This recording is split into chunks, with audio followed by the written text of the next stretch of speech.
Wa Fairy Tales. Ito si Jasper, isang mahirap na pulubi.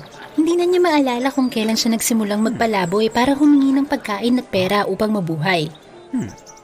Naramdaman mo na ba na hindi ito patas para sa kanya?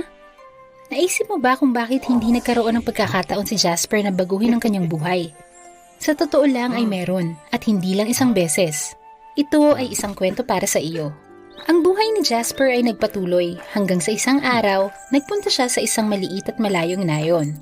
Namalimos siya sa kalsada buong araw, ngunit walang nagbigay sa kanya ng kahit ano hanggang sa nagdilim na. Ang malas ko. Walang laman ang tiyan ko buong araw. Ngayong gabi kailangan kong magutom. Hay, hahanap na lang ako ng ibang lugar para makapagpahinga. Natagpuan ni Jasper ang isang luma at abandonadong templo. Tila ang lugar na ito ay walang tao ng mahabang panahon, kaya't ang mga damo at hardin ay lumaki at lumago. Sa templo ay may isang rebulto ng diyosa. Dahil matagal nang walang naglilinis nito, ang rebulto ay puno at binalot ng alikabok. Hindi ko alam kung anong Diyos ang sumasamba sa templong ito, ngunit ito ay inabandona. Napakagulo dito. Kailangan ko muna maglinis bago matulog. Masayang naglinis si Jasper. Una, binunot niya ang lahat ng napakaraming damo sa harap ng templo. Pagkatapos ay ginamit niya ang mga damo upang maingat na linisin ang alikabok sa estatwa ng diyosa. Di nagtagal ang rebulto ay naging makintab. Nakita ni Jasper isang lumang walis at winalis ang lahat ng basura sa templo. Matapos gawin ang lahat, naramdaman ni Jasper ang pagod. Nakatulog siya sa tabi mismo ng rebulto ng diyosa. At isang himala ang nangyari. Sa kanyang panaginip, nakita ni Jasper ang napakagandang babae sa kanyang harapan. Ikaw? Sino ka? Bakit kamukha mo ang rebultong iyon? Kamusta, Jasper?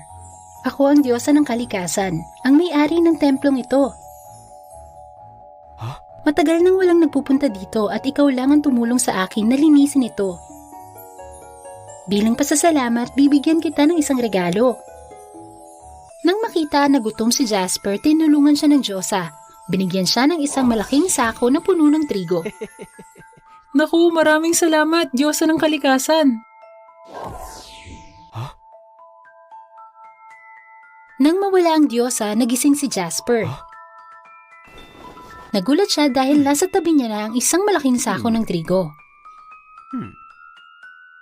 Totoo yun, hindi yun panganaginip. Ibinigay sa akin ng Diyos ang mahalagang sakong trigong ito. Dahil dito makakakain ako sa loob ng maraming buwan at hindi alalahanin ng gutom. Masayang pinasalamatan ni Jasper ang rebulto ng diyosa. Pagkatapos ay kinuha niya ang sako ng trigo at umalis sa templo. Nagpatuloy siyang manglimos para mabuhay. Gayunpaman, nang makita ng mga tao si Jasper na may bitbit na sako ng puno ng pagkain, walang nagbibigay sa kanya. Nang oras na para magpahinga, inilabas ni Jasper ang trigo para lutuin. Sa sandaling iyon, isang batang paslit ang lumapit sa kanya. Kuya, tulungan mo po ako. Pwede mo po ba akong bigyan ng pagkain? Gutom na ako ng maraming araw. Wala pa akong kinakain ng kahit na ano. Kung bibigyan ko ang batang ito, susundan niya ako araw-araw para manghingi ng pagkain. Tapos dadalhin niya ang iba pa at mauubos agad ang sako ng trigo. Walang matitira sa akin. Hindi, ito'y pagkain ko sa buong buwan. Mahirap din ako. Bakit ko ito ibabahagi? Gusto ko lang pong humingi ng kaunting trigo para maibsan ang aking gutom. Hindi na po ako manghihingi muli. Pag sinabi kong hindi, hindi. Kahit isang butil. Akin ang sako ng trigo na ito. Hindi ko ito ibabahagi sa sino man. Maruming bata, umalis ka nga dito at huwag mo akong susundan. Ang kasakiman at pagkamakasarili ay pinalot ang kalooban ni Jasper. Sa kabila ng pagmamakaawa ng bata, si Jasper ay hindi nagbahagi kahit pareho sila ng sitwasyon. Pagkatapos kumain at magpahinga, ipinagpatuloy ni Jasper ang kanyang paglalakad. Habang nasa daan, siya ay naging alerto. Kailangan kong maghanap ng lihim na lugar para pagtaguan ng sako ng trigo. Kung hindi, baka may sumunod o magnakaw nito sa akin, tulad ng batang lalaki. Sa sandaling iyon, biglang narinig ni Jasper ang mga dumaraan na pinag-uusapan ng kakaibang impormasyon. Uy, alam mo ba, ang Reyna ay nasa aming baryo.